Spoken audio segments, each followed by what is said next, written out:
Good morning, viewers. Welcome to Frankly Speaking with Vibhuti Jha. That's me.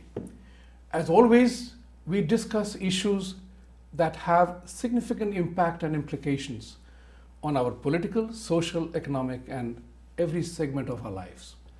Today, we are going to talk about an ongoing story of Kashmir.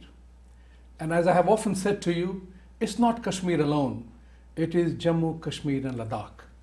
This particular state is a composition of three very unique cultural elements: Ladakh, Jammu, and Kashmir. Somewhere along the line, the word Kashmir got synonymous and the whole state was understood as Kashmir. But the reality is that Kashmir is only a small portion of the land. Jammu is second largest and Ladakh is the largest. It has had indelible imprint on the economic, political, and social life in India, because it forms an integral story, historical, political, in which it has always been embroiled in controversy, which emanated way back when Pakistan sent its Razakars to occupy the land in unauthorized way. Of late, what has happened is, since the United Nations conference here, United Nations General Assembly, when Prime Minister Modi addressed this issue and the whole world accepted that it was India's internal matter, there was one belligerent country in our neighborhood called Pakistan that tried to globalize the issue, and it didn't work, other than occasional noises that were created. Tragically enough, on the UNGA platform, the Prime Minister of Pakistan threatened a nuclear war with India, virtually threatening the whole world. He called for a genocide, he called for a bloodbath in India once the government of India relaxed the rules and regulations or the restrictions that were put in the region. And also he called for a jihad against India. Now these are remarkably inflammatory statements. For lesser infringement than this, Facebook and Twitter suspend accounts. The world leadership did not take any cognizance of these threats, and Pakistan's rating in the dark category, black category, got deferred again till another 90 days. It is important for this background to be told to all of you, because we need to understand the ramifications of each one of them. Should India even bother to be friends with somebody who is threatening India's very existence because he's threatening a nuclear war? In addition, we will talk about the impact it has had on the psyche of NRIs living here, you and I living here, as well as Indians in India. It has galvanized. One of the important elements of the Kashmir JKL issue is that 300,000 Kashmiri Brahmins, Pandits, Hindus, call them any which way you want, they were all expelled, thrown out, raped, murdered, and they had to leave the region. And we as Indians, rest of the Indians, did not respond to that sad event in the way we ought to have. Today, that very incident, the abrogation of Article 370, is creating a uniting force, and we need to take full cognizance of the fact and unite again to preserve the integrity of the country. To discuss this plus several other issues, I have great pleasure in welcoming Dr. Dipak Nandi. Nandi sir, welcome to my show. Thank you very and, much. And Dr. Dipak Nandi does not need any introduction. He is a remarkably successful professional. He has been in medicine for a long time. He is very active in communities. And so far as my memory collects me rightly, you are an avid Trump supporter as well. So we will talk about our domestic issues as well, because this is also forming part of the whole thing. So, Dr. Nandi, please share your thoughts with our audience as to where do you think this particular thing is going. And my question to you and I would be that, as most of the NRIs are watching this show, what must NRIs do on a continued and a sustained basis? Because we are recognized as the unofficial ambassadors. We do a lot of things. And so what must we NRIs do to keep this issue resolved, keep it burning, and not let the opposition get hold of us? Well, each and every Indian who lives in the United States or NRI who lives in any part of the world are true ambassadors of India. And they have to get this story 100% correct so that they can verbalize it with total honesty and clarity to each and every one of their social contacts, be it the American contacts, be it the Pakistani contacts, be whoever they are. It is the job of every NRI to know it clearly that in July 1947, by an act of parliament, Britain, in the United Kingdom, they formed two separate countries, India and Pakistan. They did not form India, Pakistan, and Jammu and Kashmir. That act of parliament was clear that all the princely states have to choose to join one of these two countries. And the king, Hari Singh, chose to join India. So it was legitimately a part of India right from 1947 by the act of parliament in the United Kingdom. Following that, more recently, in August of this year, Prime Minister Modi got an overwhelming majority in both Rajya Sabha and Lok Sabha, a two-third majority, in order to form these two union territories, one being called the Jammu and Kashmir, another being the Ladakh.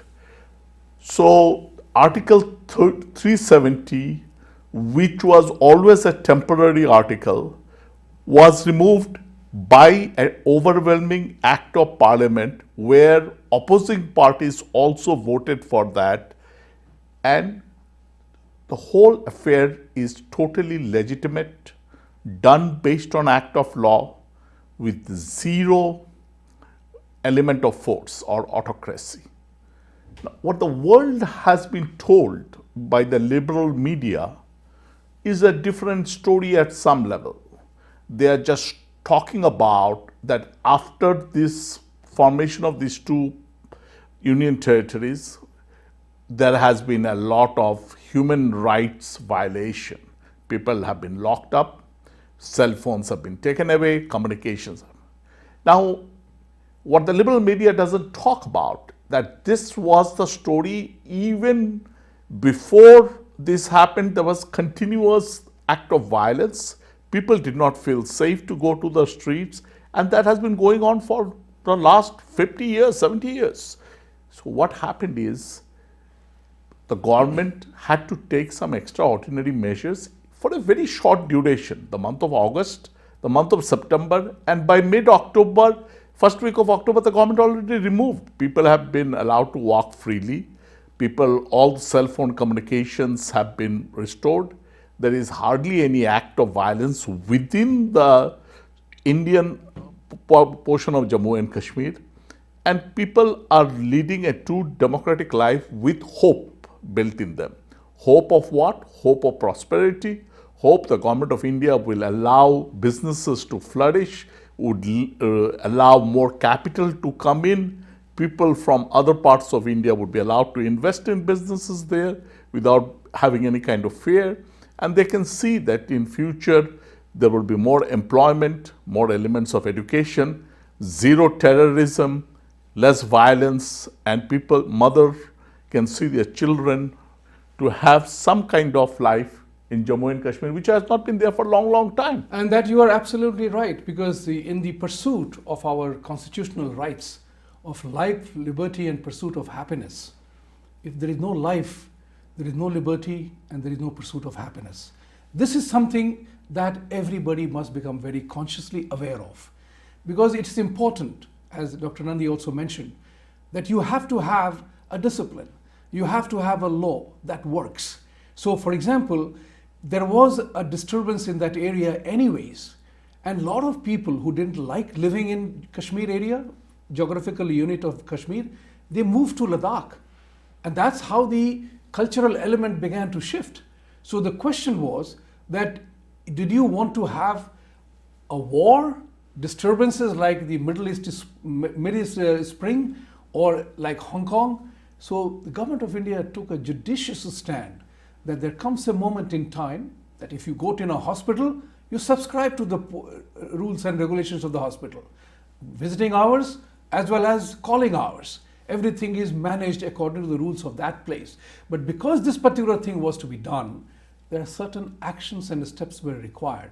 Otherwise, the same people who are talking about human rights violation, they would have said that the government did nothing to protect the life of those people who would have died. So it is a very interesting political jargon play in which you do, you are damned, you don't do, you are damned.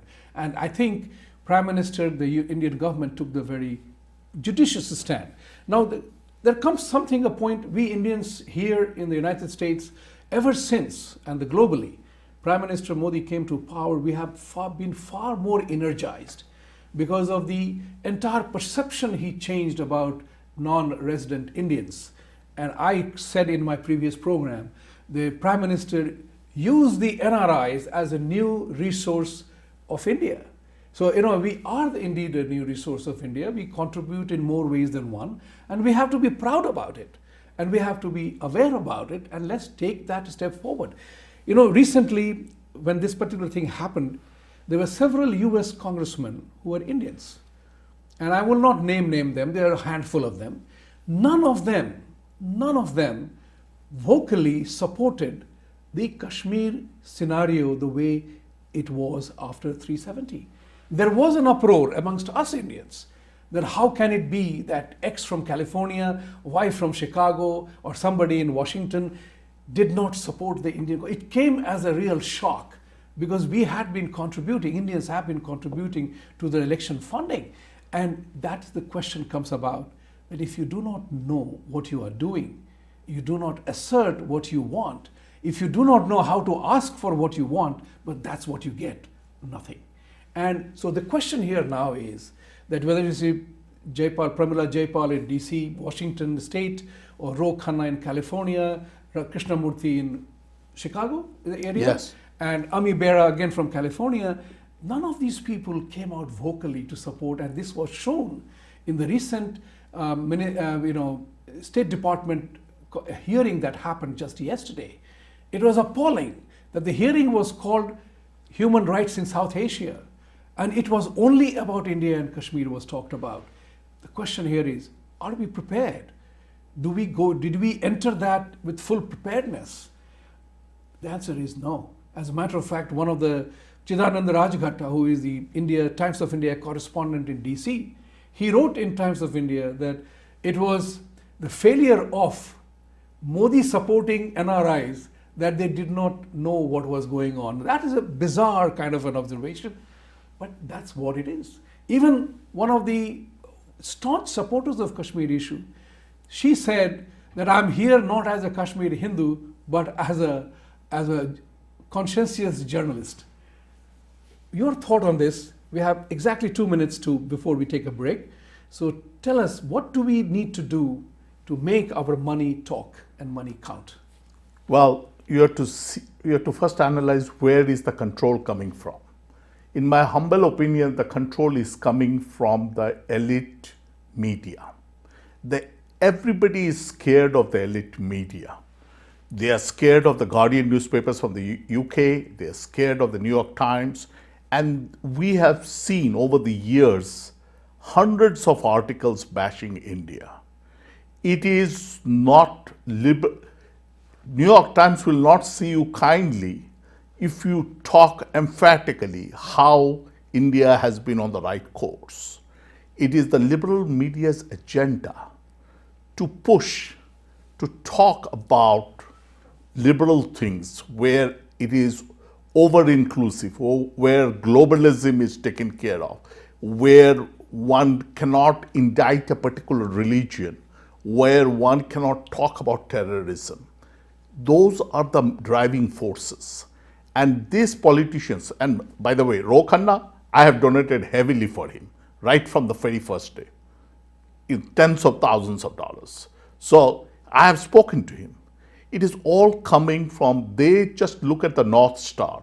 And the North Star for them is the New York Times, is the Guardian newspaper, and how they are going to see the bashings they will continuously keep getting if they were to come across as extremely pro-India. And that is where the devil lies. That's where the devil lies. We'll wait for a little while for a commercial break. We will be back soon after to talk about several issues that Dr. Nandi raised. Stay with us.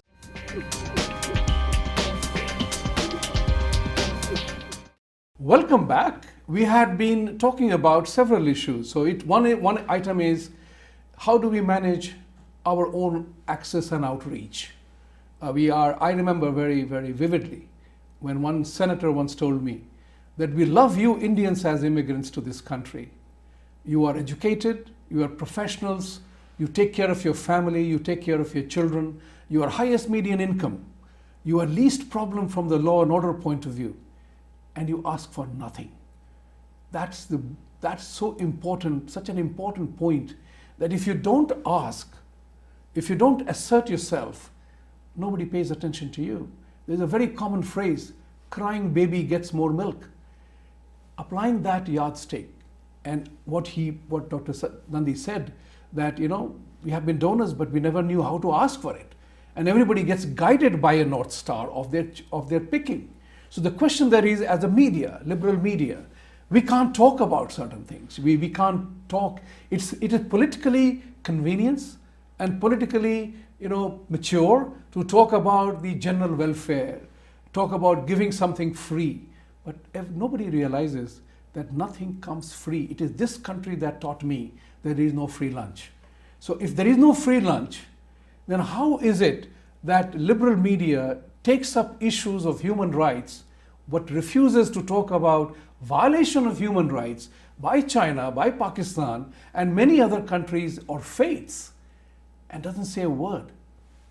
How do you react to that? Yeah, that's the surprising element here. We have millions of Muslim people who are in Chinese camps, prison camps in China. Nobody talks about that.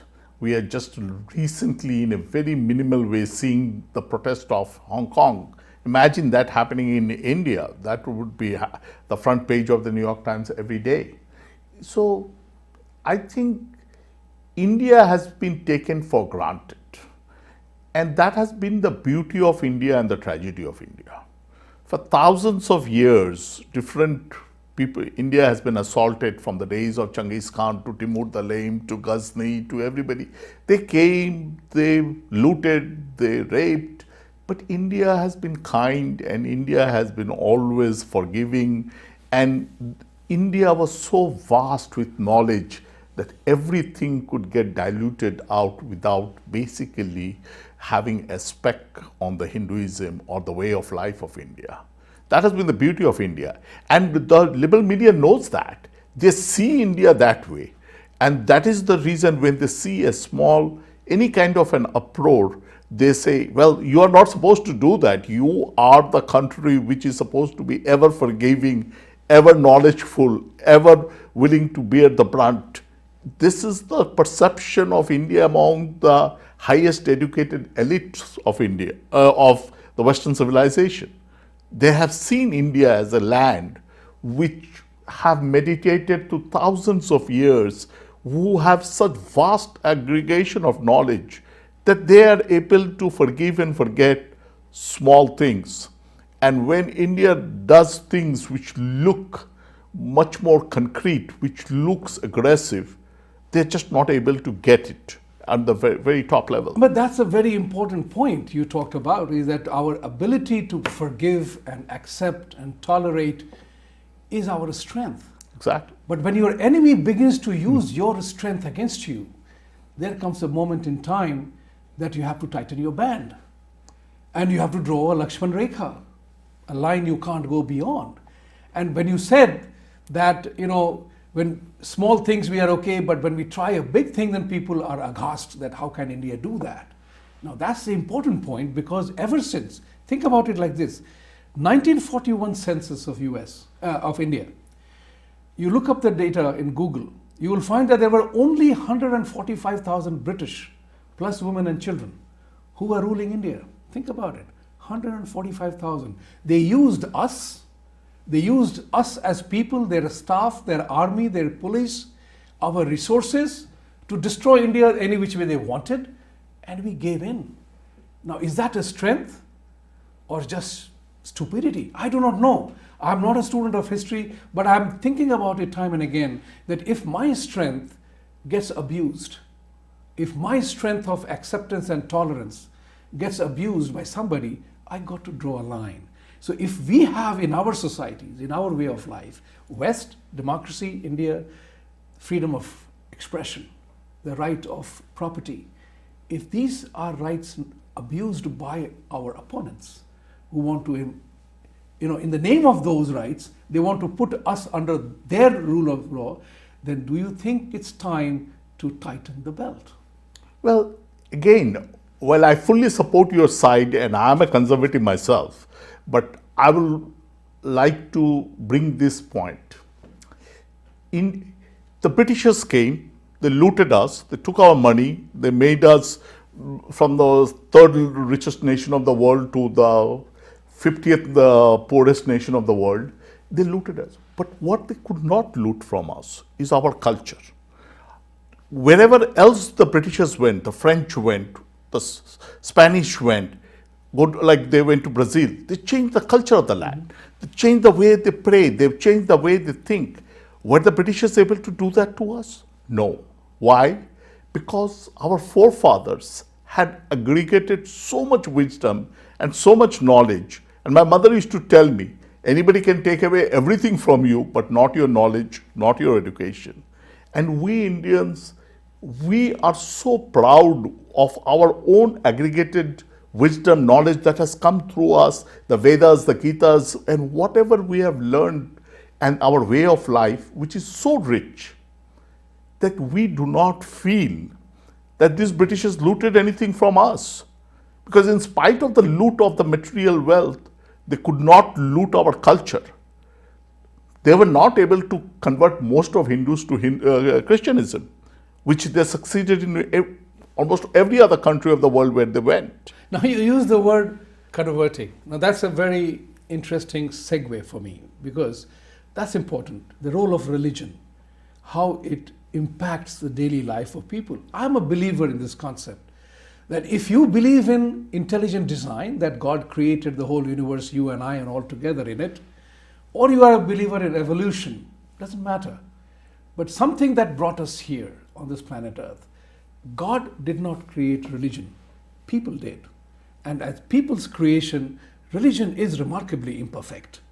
Because you are a doctor, any patient coming on your desk, lying on your table, you don't care what religion he belongs to because his ailment is the same.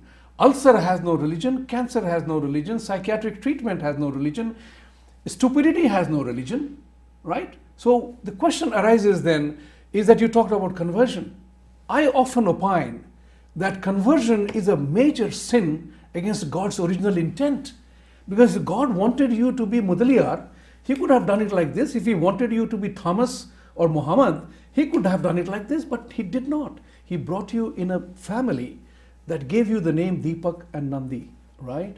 So culture part is important, but then why is it that the victorious religious conversions that have begun to happen, it's a major source of conflict between Christianity and Islam, in which you and I get caught in a crossfire. And thus India has become what I call a happy hunting ground. No. To use the religious freedom, concept of religious freedom, we are letting Hindus convert, economic and political factors aside, but they come and preach, they induce, they offer all kinds of, I joke, it is a joke that the way conversion thing is happening in India.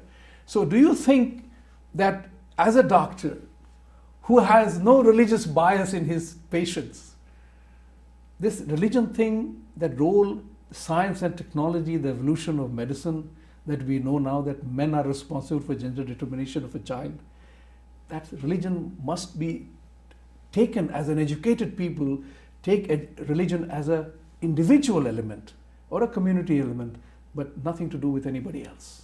You're 100% right. I fully agree with what you're saying. But remember, religion can be followed and imbibed in depth only if your knowledge of everything else is very strong. The stronger the knowledge you have, the more comfortable you will be with your religion. I mean, I am tired of hearing people that the illiterate people are the one who are just following God.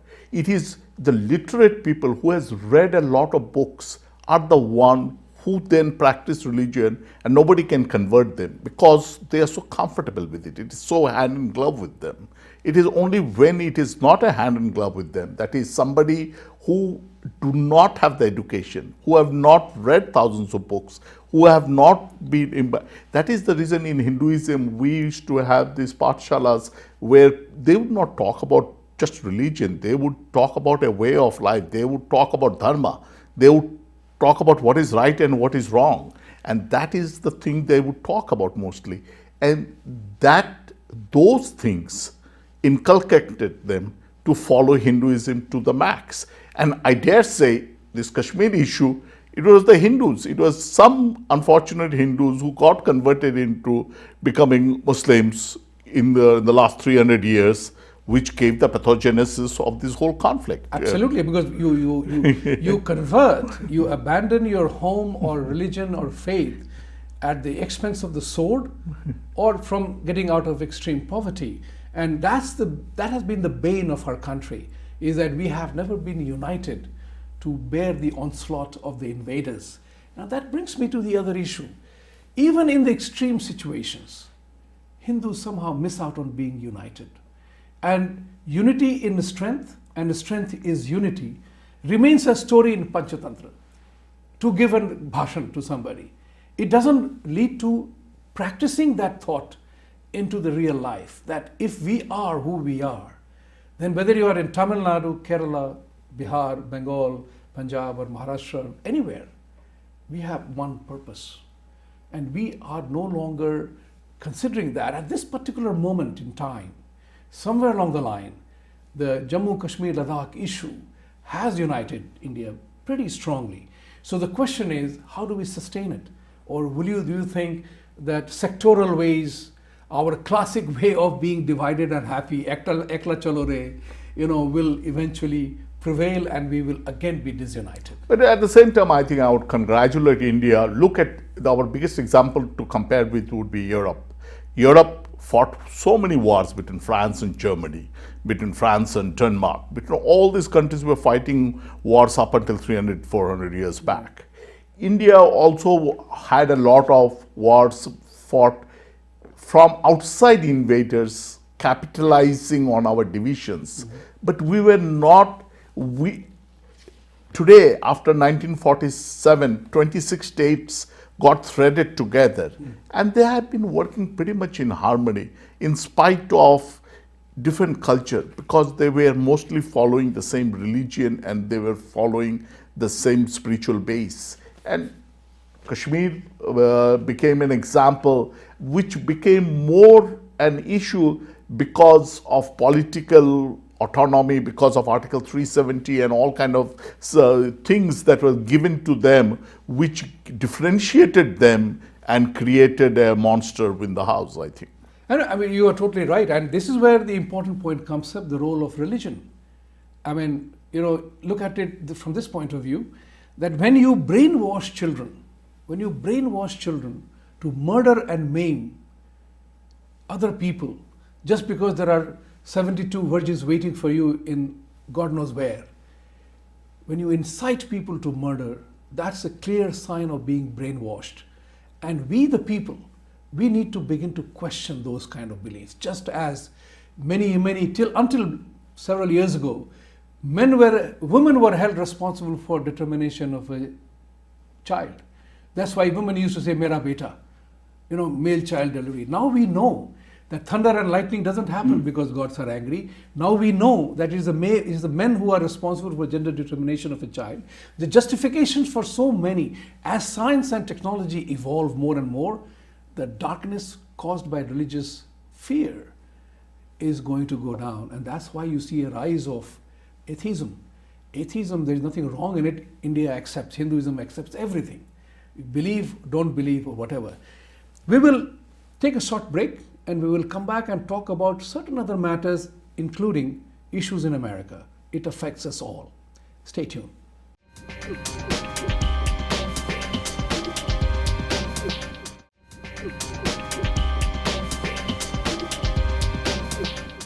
Welcome back. We have been in a very interesting, and I am enjoying this conversation with Dr. Nandi for two reasons. One is that, when you have a conversation about issues, you articulate a point of view, and it is fascinating to hear from a person who is community-wise very active, very socially connected, and a successful professional.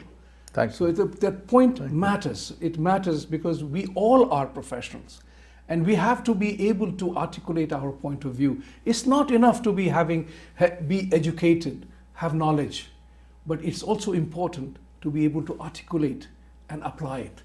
There's a very nice thing which I formed. This is my creation. We Indians love to indulge in 5 V's of life. There are 5 V's are Hindi words. Vichar, Vimarsh, Vishleshan, Vikhyan, and Vimochan. And we forgot Gita's ultimate lesson of action.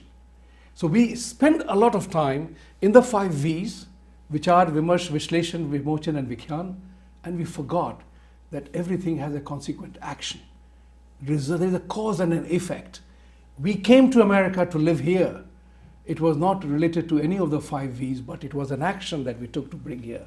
Whether you studied medicine, engineering, banking, or whatever, it was all a conscious decision to do what you thought was best in that moment.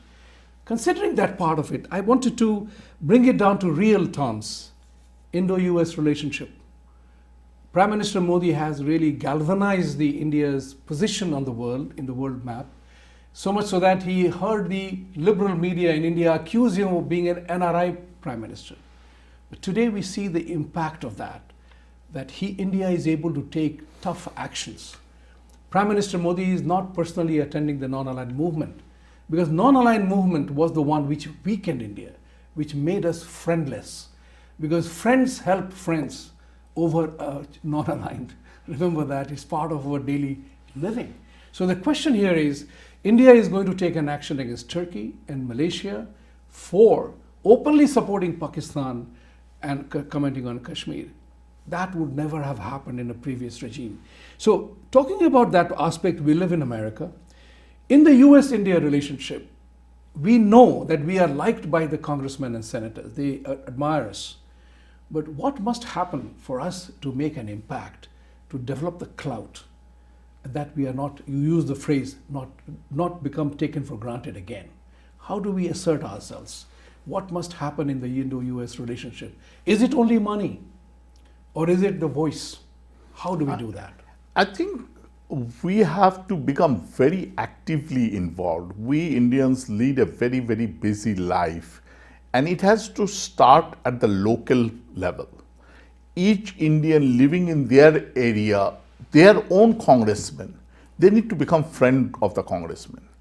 And when you become friend, it is not only issue of donating in the campaign fund, it is for them to be able to connect to.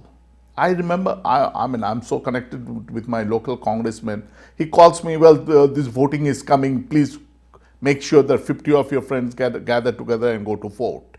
That call, we have to become the go-to person. And the go-to person doesn't mean only writing checks, because it is not cerebral just to give check. Then there is minimal respect for that. It is the person that they're also isolated, they're also lonely. They need a group of people that they can fall back upon, that they can connect upon in their pursuit of whatever pursuit they have. And in terms of, they're looking for, from today I'm a congressman, I'm going to become a senator down the line. So if you're involved with RP, how you will get all the different counties of the state of New York vote for him, you know what I mean? And so they are looking for a friend, a go-to person. And I will humbly request all Indians to get involved in that. You will find that these politicians in the United States are Most of them are very well educated. Most of them are lawyers. Most of them are very well connected. You will find that in your journey of life in the United States, there will be always small things that will happen. I mean, I remember the other day, somebody calls me that they checked their passport and their passport says that they were going to go to India the next day and their passport did not have a 6-month length of stay and they needed a passport in a couple of hours, and call up the local congressman. He was able to, Mr. Tom Sawsey, he was able to get the passport in 1 hour time. So you will see in your journey of life, tomorrow your somebody's son gets arrested for having an open beer bottle in the back of the trunk of the car, which he did not know of. Immediately he comes into use. In the journey that these people are extremely resourceful. And the way you become that is by becoming the go-to person. The go-to person is just not by money. It is to get with them actively involved, becoming a friend, interact with them, tell them where they're going wrong, where they're going positive, be available to them, even if it means putting their flag signs in the house corners during the election time. They want somebody to go and put the flags all over the place. Your son should be involved in that. These are the things that we Indians can do. You said something remarkably, which is so very dear to me, is that I spoke with several doctors one time who were indulging in photo op, giving big money to XYZ politician. And I said, but you are not involved at the local level, where we can make a difference. And that's a very important point. I thank you for mentioning that, is the fact that at a presidential level, at a gubernatorial election level, you don't matter.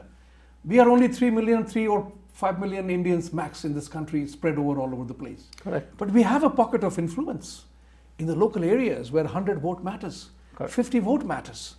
If we get involved at the local level, then you have touched the ground. And remember, the president, governors and senators rely upon these ground soldiers, the grassroots workers. So if you are connected with them, you enter then in the mainstream. Absolutely. That's the way to enter the mainstream. Writing a check of $2 million for President X or Y or Z doesn't matter. You're forgotten as soon as you wrote the check. And then your photo appears in a newspaper. That's a very important suggestion you gave. The other part also is very important, is school boards. School board participation by Indians is virtually negligible. Imagine how the California school board, which is kind of a trendsetter for education syllabus in the country, was depicting Hindu gods and goddesses until it was fought and changed. My friends, it is very important to remain connected. Now, talking about bigger elements now, also again, in the Indo-US relationship segment, Mr. Modi, we have been hearing this for a long time, strategic partner, this partner, that partner. A lot has happened, a lot has changed. India today has a very unique situation of having an external affairs minister who was also the foreign secretary. He's a career bureaucrat in the foreign service. There is nothing that he doesn't know in terms of external affairs. How do we invite them to support us? Because our ability to do something is structured or limited to what the government would want. How do we involve the Indian government to give us an opportunity other than saying do something or be our representative? How do we improve the interaction and involvement? Like you said, local level participation. What do we need to do with the consulate, with the embassies? Throughout my whole life, I've always believed in grassroots and working it from bottom up instead from working from top down, because bottom up only matters and things happen. And I've always found that every area has a local consulate. Getting involved with the consulate, getting involved, telling the consulate what are they available for. Like I remember in the Indian nuclear deal, which I enjoyed completely, the whole year of 2006, I dedicated myself going to Washington, D.C. and enjoying, because the Consul General at that time was Neelam Deo, and I enjoyed her request that how can you help us trying to do, and I went through the whole process. a lot for my own selfish reason of trying to understand how the House of Congress works, how the Senate works, how you lobby in the Hart building, how you knock the door of senators, and I was mentored by a very senior leader, Mr. Swadesh Chatterjee, who from North Carolina, who taught me how to do this. That whole thing was a process. So, and then met a lot of Indian politicians maintaining the Chinese wall, and was able to get the thing done. And that level of satisfaction when you sit in the Blue Room and President George Bush signed the US-India nuclear deal, much against which started, and you see the way it started. So I will request that each Indian get involved at the consulate level, get to attend all the consulate meetings, express their things, write to them, and get them connected to local issues, whatever is the local issue. I think that's the best way we can help the government of India. That's wonderful. And the other part also is very important. As we are growing in numbers, as we are growing in our individual clout, economic power, we are known, we are seen, we are visible. And one has to be proud of yourself. And that's very important because, there are very few people who are like us. We are not, religion-wise, we are not fanatics. We are good human beings because we respect whoever prays to whatever. So you celebrate Durga Puja, somebody says Ganesh Chaturthi, somebody goes to Guruvayur, somebody does whatever. We celebrate everything. And that's the message which I teach, I reach out with my mainstream American friends, that if you followed only one principle of Hinduism, call it Sanatan Dharma, I proudly say, all that you need to do is replace the use of word tolerance with acceptance and respect. That's what our temples are all about. Every god lives there. You pray to one, the other doesn't come to kill you. You go to the gods as per your wish, whatever time you want to spend there. That is the message of acceptance and respect that you and I need to convey. That's the message of our faith, that we pray to whoever we want, or we don't pray to form, non-form, or malleable form, whichever form God arrives at. And that's the important part of the message. Now, here is a very interesting thing that happened, and I want human rights. The liberal media talks about human rights as if there is nothing else left. But think about it, what happened between NBA and China. Now, that is an opportune moment for India, or every Indian, to question that how NBA balked, surrendered to the Chinese, because one general manager of Houston Rockets talked about Hong Kong, and Chinese government yesterday, when the NBA season opened, they did not telecast the rights to the games in there. What is human rights here? A mighty organization like NBA, the black players there, they all talked about the consequence of saying what we said must be taken into account. Now, money talks. It's a very important part. Millions and billions of dollars involved. Nike was forcing them to do that. The question is, let's question this authority of the right. And no media talks about that. No discussion was held about. Even ESPN, my favorite channel, I love sports, they didn't talk about the fact that, well, one should have been aware of the consequences of what they're saying. Your thoughts on that? Yeah. Have you been to China? I've been to China a couple of times, 3 times. And I spent at least a month every time I visit, and with a gap of a couple of years. I've been to most of the cities, and I've loved many things about China. I mean, I've gone to toy factories, I've gone to, just in the pursuit of knowledge. What I found there, and I just came back from India, and what I found in India, an average Chinese person in China is not happy that he is a Chinese person or living under that government. 80 to 90% of the Chinese people feel oppressed, and you can, when you sit down with them, talk to them, they verbalize that oppression. Any educated Chinese people living in China feels that they are being controlled, that this is not the destiny they want to pursue. Come to India, you'll see a land of hope and entrepreneurs. They're being much more poor than what in China are. The same thing in the United States. People don't feel oppressed. They feel that they have the... So that is where the difference lies. And a government which oppresses the people, like in China, where there is no freedom of speech, where they are able to control the NBAs, where the players are there has to be an acting out of that. You will see the games that they will play, that their manager was suppressed and they're not able. Those things will be acted out in the games that you will watch. They will not be able to play the same quality of game that they play in the United States. Human beings do not perform the best when they are oppressed. We Indians have done so good in this country because we truly feel the freedom, because we know that we can pursue anything, and thereby we have excelled. Absolutely correct. And Dipak, you said something remarkable. We have to be involved, we have to be expressive, and we have to create our own outreach. Express yourself. As the saying goes, when you see something, say something. The question here is, when you see injustice done, when you see that China is talking about human rights in Kashmir, whereas they don't give human rights to anybody.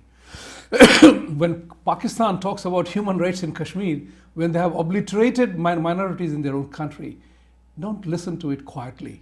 Express yourself. With these words, thank you, Dipak, for being part of the program today. Thank you very much. And thank you all of you for watching. Stay tuned. We'll meet next week.